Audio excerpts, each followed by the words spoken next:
आज ओडिशा गोपुत्र परिवार तरफ एक सांबादिक समय डकाइला यार कारण आपण जानिथिबे सकाळ गोटे खबर आछि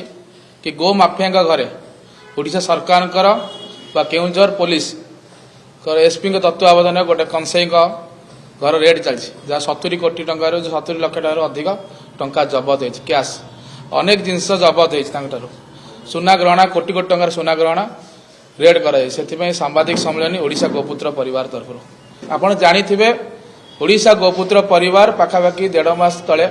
एक अनशन करथिला गोहत्या बंद करे जगन्नाथ माटी से समय आम सहित ओडिशार लोकप्रिय मुख्यमंत्री सम्माननीय मोहन माझी जी कथा होते आमको कही लिस्ट दवाई कौ मैंने गोहत्या कर गोचालान कर जो गो चालान जो रास्ता थिला सब जो पटे जाए तार भी आम गोटे नक्शा देइथिलु मुख्यमंत्री तत्वावधान आम सहित सम्माननीय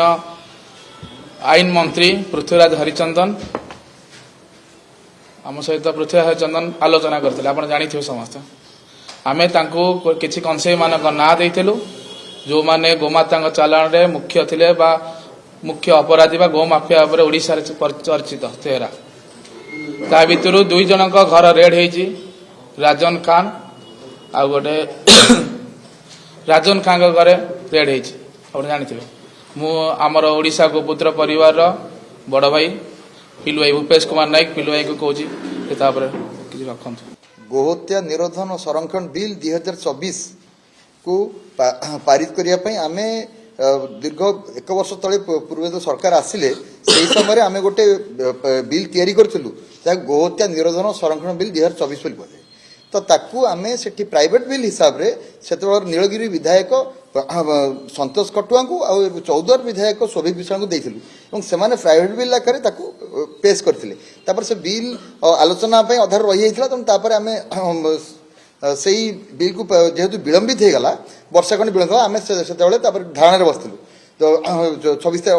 गत विगत 26 तारीख 27 तारीख आम आंदोलन बसिलु जे गोहत्या निरोधन संरक्षण बिल को पारित करने तो से आमको 29 तारीख दिन हूँ विधायक दल हूँ बीजेपी विधायक दल नेता हूँ 7 जन विधायक आसते से आसिक कहले मुख्यमंत्री ये अच्छा सरकार जमी आगामी दिन पारित करेंगे मैंने सेमती हेनी आप आइदर मुख्यमंत्री कि आईन मंत्री आमको प्रतिशोध देवा पड़ो तो सी आमको लेकिन आईन मंत्री पाक नहीं जाते से विधायक दल तो नहीं गलापर आम से आईन मंत्री सर विस्तृत भाव आलोचना करूँ तो आसंता जो शीत अधिवेशन आसूँ आसंता अधिवेशन फेब्रुआरी 15 जो अधिवेशन अच्छी से अधिवेशन में सी गोहत्या निरोधन संरक्षण बिल को आहरी शक्तिशाली करके पारित करेंगे पूर्व आम साथ आलोचना करेंगे कथा से कथा आम आशा रखीचु दृढ़ आशा रखीचु से जो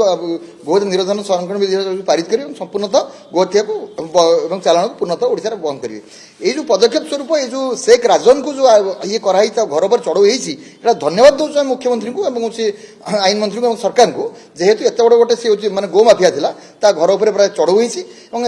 या पूर्व भी धन्यवाद आउ थे दवा चाहिए आठगढ़ जो समय जो टिगिरिया जो बड़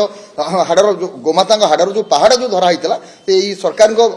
बेले ही होता से सरकार जो आज शेख राजन घर आज चढ़ऊ होती से सरकार आशा रही गोहत्या निरोधन संरक्षण बिल 2024 को जमी पारित करी गोमाता सुरक्षा करेंगे ओडिशा जगन्नाथ माटी गोहत्या कलंक पूरा पोछीदेवे तेणु आम ये धन्यवाद दौचु सरकार को यही कार्य